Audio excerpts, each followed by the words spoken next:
Maximum governance is more than just accelerating economic growth. Maximum governance involves expanding space for debate, for disagreement, and for the expression of different points of view without inviting retaliation or retribution.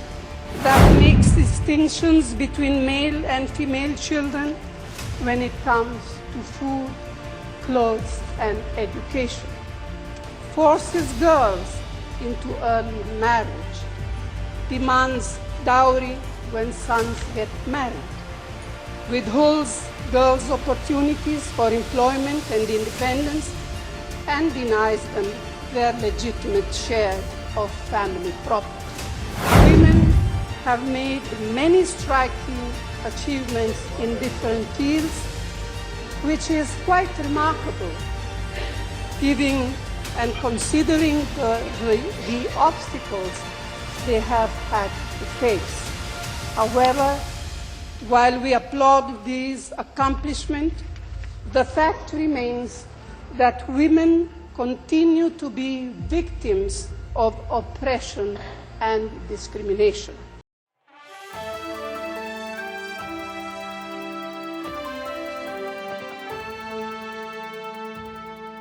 Of women playing central and important roles in all spheres of life. Inspired by Mahatma Gandhi, lakhs of women broke with tradition and joined the freedom movement.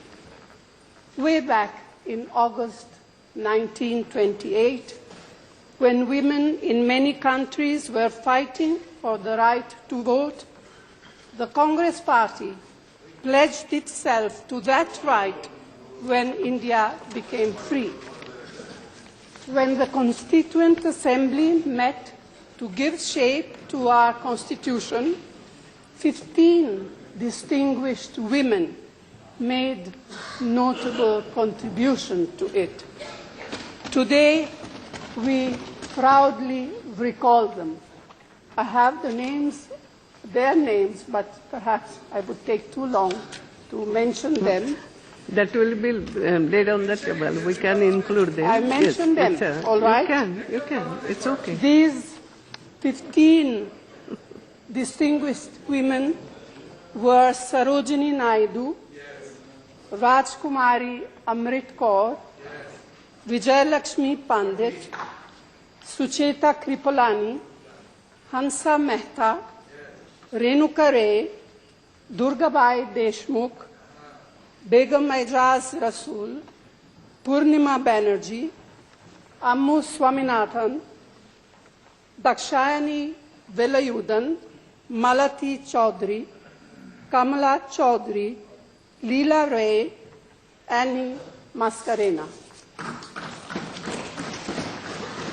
Today, we also take pride in the fact that we have had a first and only woman Prime Minister, Indira Gandhi.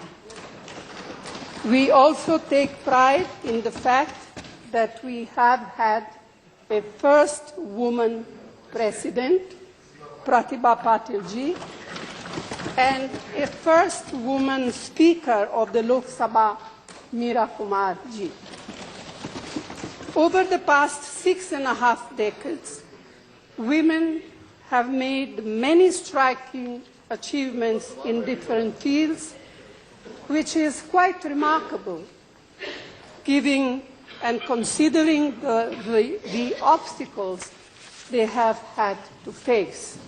However, while we applaud these accomplishments, the fact remains that women continue to be victims of oppression and discrimination. Madam Speaker, it is thanks to the vision of Rajiv Gandhi that we have mandatory reservation for women in panchayats and nagarpalikas. Today, over 40% of the 40 lakh elected representatives in urban and rural local bodies are women. This, I believe, is nothing short of a revolution. But recent developments are disturbing. On the one hand, we celebrate the 125th birth anniversary of Dr. B.R. Ambedkar, and on the other, in some states, the right to contest elections at the local level have been significantly curtailed on educational grounds. So for no fault of theirs, a very large number of rural women belonging to the scheduled castes and scheduled tribes are being denied their basic constitutional right. I believe this compels our urgent legislative attention. Madam Speaker, today is an occasion to celebrate, but it is also an occasion to look inwards at ourselves as women.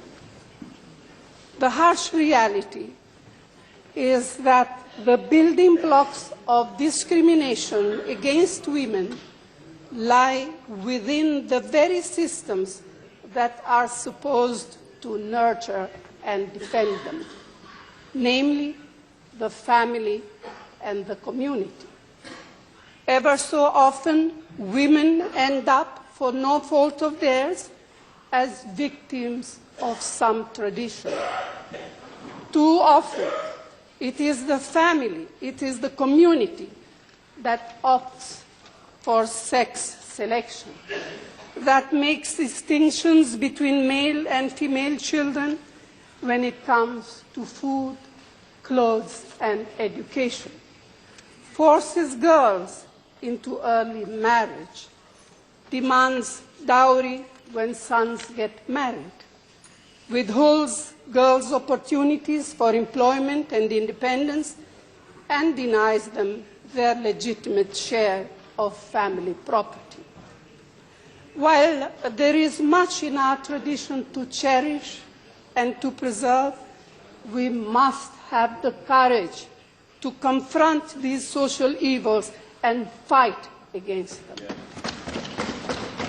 We must, as women legislators, join hands with our male colleagues in a concerted campaign to change the mindset that underlines these practices. Madam Speaker, the philosophy of this government is said to be one of maximum governance, minimum government. I don't quite agree with minimum government, with that part, but let that be on this occasion. I do have serious reservation or problems with the way maximum governance itself is perceived.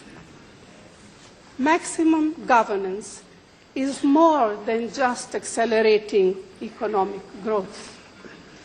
Maximum governance involves expanding space for debate, for disagreement, and for the expression of different points of view without inviting retaliation or retribution.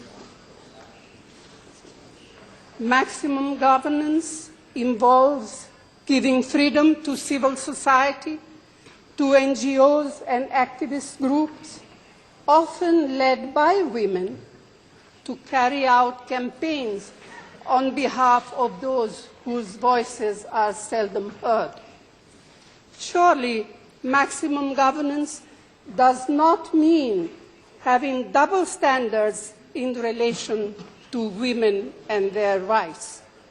Surely, maximum governance means protecting, preserving, and strengthening our social and communal fabric. Surely, maximum governance is anchored in the deepening of our democratic and liberal values. Madam Speaker, surely Maximum governance also means giving us women our legitimate due, namely the long-awaited Women's Reservation Bill. And I